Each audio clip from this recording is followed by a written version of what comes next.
Bismillahirrahmanirrahim. Assalamualaikum warahmatullahi wabarakatuh. Selamat siang semuanya. Alhamdulillahilladzi hadana li hadza wa ma kunna linahtadiya laula an hadana Allah.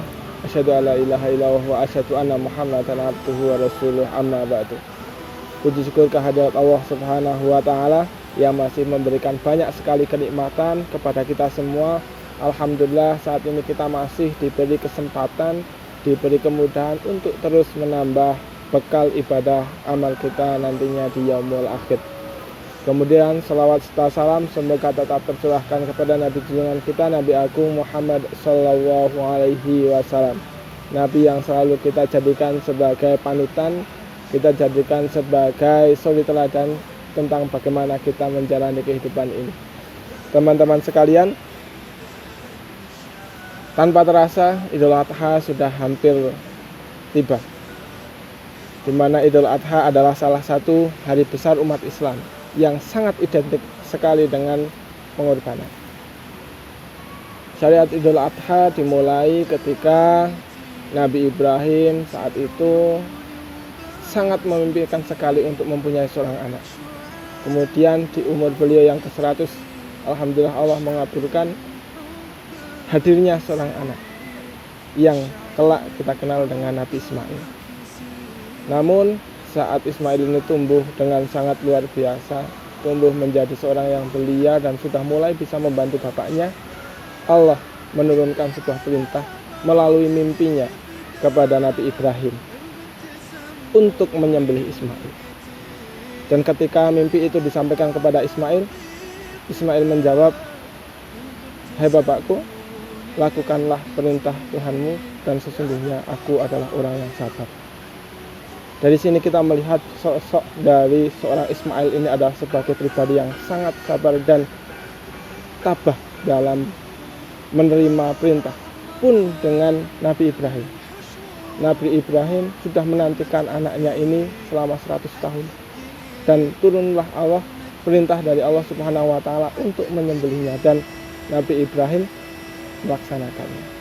Hingga akhirnya saat pisau sudah siap untuk menyembelih Ismail, Allah menurunkan perintahnya bahwa sebenarnya itu adalah ujian dari kesabaran, ujian dari keikhlasan. Dan sebagai gantinya diturunkanlah domba yang sangat gemuk sekali untuk sebagai ganti pengorbanan. Sejak saat itulah teman-teman semua, syariat kurban terus dilakukan dari masa ke masa. Kurban memang sangat erat hubungannya dengan kesabaran, sangat erat hubungannya dengan keikhlasan. Maka teman-teman semua, mari kita pupuk keikhlasan kita pupuk kesabaran kita dengan berkurban. Ada banyak sekali keutamaan dan fadilah dari kurban. Yang pertama adalah sebagai pintu untuk mendekatkan diri kepada Allah Subhanahu wa taala. Perlu teman-teman ketahui bahwa kurban adalah salah satu ibadah yang paling dicintai oleh Allah Subhanahu wa taala dalam serangkaian perayaan hari raya Idul Adha. Kurban ini menjadi salah satu modal bagi kita untuk bisa mendekatkan diri dan sebagai bukti dari ketakwaan kita pada Allah. Apakah kita mampu untuk mengorbankan sedikit harta kita? Apakah kita mampu untuk menyisihkan sedikit dari rezeki yang sudah Allah berikan kepada kita, mulai dari oksigen, mulai dari kesehatan, mulai dari kemampuan dan yang lainnya, bahkan anak yang sangat berbakti pada kita, hanya untuk sedikit berkorban. Nah, disinilah adalah salah satu esensi.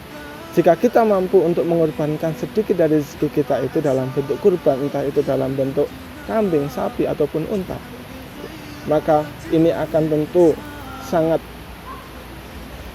bisa untuk sebagai sarana untuk mendekatkan diri kita kepada Allah Subhanahu wa taala.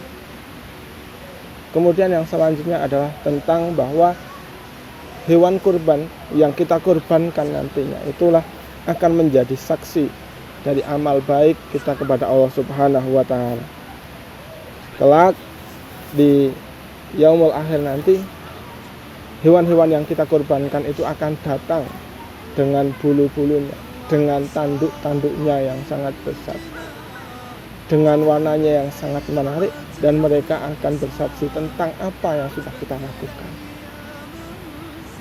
Pada saat itu sungguh tidak ada satupun yang bisa membantu kita dalam peradilan itu. Yang bisa membantu kita adalah amal-amal kita. Salah satunya adalah kurban ini. Kurban ini akan menjadi saksi bahwa kita adalah orang yang taat kepada Allah, bahwa kita adalah orang yang bertakwa kepada Allah. Sehingga itu tentu akan sangat meringankan timbangan-timbangan kita, sehingga kita akan mempermudah untuk masuk surganya Allah, insya Allah. Kemudian selanjutnya adalah bahwa kurban ini akan membedakan kita dengan orang yang tidak Islam.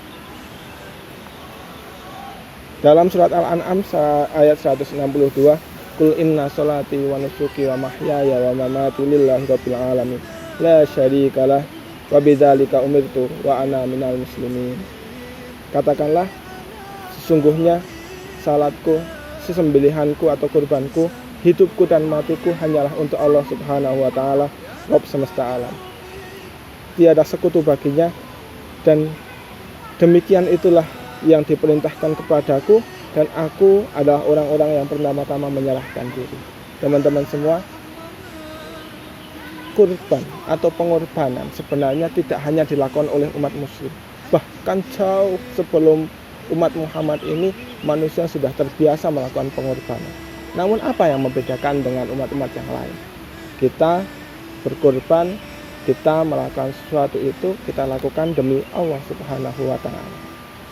Maka jangan sampai salah, kita harus melakukan semuanya itu dengan Allah Subhanahu wa ta'ala.